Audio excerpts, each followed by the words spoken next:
गुरुदेव, एक बहुत बड़ी समस्या हमारे गढ़वाल में, यूँ तो देवभूमि कहलाती है हमारे उत्तराखंड, लेकिन अलग ही प्रथा चली आ रही है।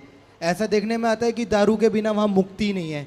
घर घर में शराब। वहाँ का युवा अगर माला भी पकड़े ना तो उनके ही खुद के पिता बैठ के लाल बोतल शराब है, तू छे बड़ी खराब है, ये सब चीज़ें करते हैं गुरुदेव। तो हमको भी कहीं ना कहीं वो लगता है कि आप कुछ अगर हमारे उत्तराखंड के लिए बोल दें तो युवा सुधरे, क्योंकि बहुत आपको सुना जाता है वहाँ पे। तो यदि आपकी कुछ राय मिल जाए तो उत्तराखंड को एक। तो उत्तराखंड के युवा शराब ज़्यादा पीने लग गए, अधिकतर प्रभु जी, अधिकतर। और मांस भी खाते हैं।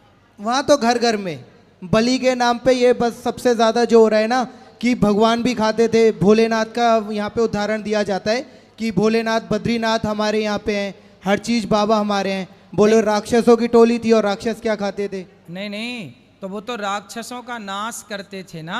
जी, राक्षस खाते थे, भोलेनाथ थोड़े खाते थे। लेकिन अलग ही बुद्धि हो रही है ना। वहाँ का युवा भी ये लगा लीजिए, यदि वहाँ किसी की मृत्यु भी होगी ना तो 4 लोग उठाने तब आएंगे, पहले शराब चाहिए। अच्छा, हम गढ़वाल में सबसे बुरा ये चीज़ हो रहा है कि पहले लदौड़ में भाई साहब शराब जाएगी, उसके बाद अर्थी उठेगी यहाँ से, वरना पड़े रहने दो, कोई उठाने वाला भी नहीं है। और पूरी पूरी बोतल की डिमांड होती है। अगर आप उधर कुछ बोले तो हमारा गढ़वाल सुधरे।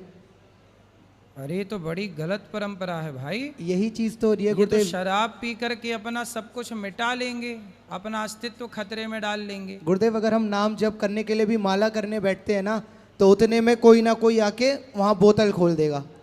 और अगर हम उसके खिलाफ आवाज़ भी उठाए ना तो हमारे ही बड़े बुजुर्ग कर देते हैं, भैया तू अपने क्या कहते हैं बाहर वार काम करा कर, तू उत्तराखंड मत आया कर।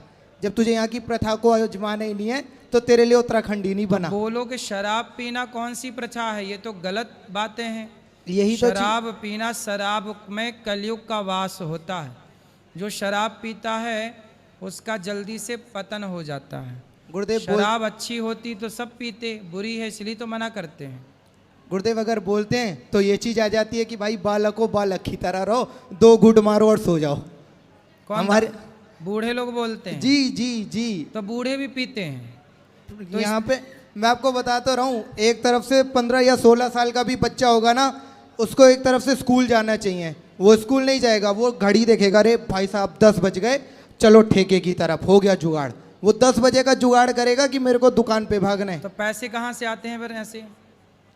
वो करते हैं अपने माता पिता खुद देते हैं कि जाओ भाई पियो। कंपटीशन चलता है बाप और बेटे में, कौन पहले बोतल खत्म कर ले। अच्छा, ये हो रहा है हमारे उत्तराखंड में। लेकिन हाँ, आपको बहुत मानते तो हैं। माताएं भी पीती हैं? नहीं, माताएं नहीं पीती हैं, लेकिन हाँ वो सहयोग जरूर करती हैं बर्फ लाने में। बर्फ माताएं लाके डालती हैं? बिल्कुल गुरुदेव, इतना बुरा हमारा हाल हो रखा है। देखो मेरे को तो किसी बात का डर नहीं है। मैं तो उत्तराखंड में पूरे वैसी बदनाम हूँ कि मैं नहीं पीता हूँ। मैं इसलिए बदनाम हूँ कि मैं नहीं पीता हूँ और मैं माला जप करता हूँ। मैं तो इसलिए बदनाम हूँ। तो मेरी अगर यहाँ से लाइव चली भी जाए तो मैं तो आराम से खुश हूँ। सभी लोग तो नहीं पीते होंगे, कुछ कुछ ना पीते होंगे। मैं आपको बता तो रहा हूँ, वहाँ के जो चमोली डिस्ट्रिक्ट में बद्रीनाथ मंदिर है, वहाँ के जो मेन, बोलना नहीं चाहिए, पुजारी भी है ना, पहले घुट्टी लगाएंगे फिर तिलक लगाएंगे, ये चीज़ है। नहीं, ऐसा तो नहीं है गुरुदेव, कुछ है हमारे सामने की बात है गुरुदेव। अगर आप कुछ बोलना चाहें हमारे गढ़वाल के लिए। बद्रीनाथ में? जी जी, बाहरी जहाँ पे वो है, जहाँ पे मतलब आपका सेवाएं होती हैं और आगे पंडाल वगैरह है, वहाँ पे भी ना आप अगर जाओगे भी खुद मुंह से पता चल जाएगा स्मेल से कि हाँ आज इंसान ने घुट्टी लगा रखी है, फिर वो तिलक लगा रहे हैं सबके। गुरुदेव, यदि आप कुछ 2 शब्द बोल दें उत्तराखंड के लिए तो। बस यही प्रार्थना करेंगे कि शराब ना पियो। शराब में कलयुग का वास होता है। जी, द्यूतम पानम स्त्रियः सूना यत्रा धर्मश्च चतुर्विधा। धन्यवाद। जुआ, शराब, मांस, ये सब मनुष्य के सबसे बड़े दुश्मन हैं। बुद्धि भ्रष्ट कर देते हैं और ये सारी बुरी आदतों से हमें बचना चाहिए।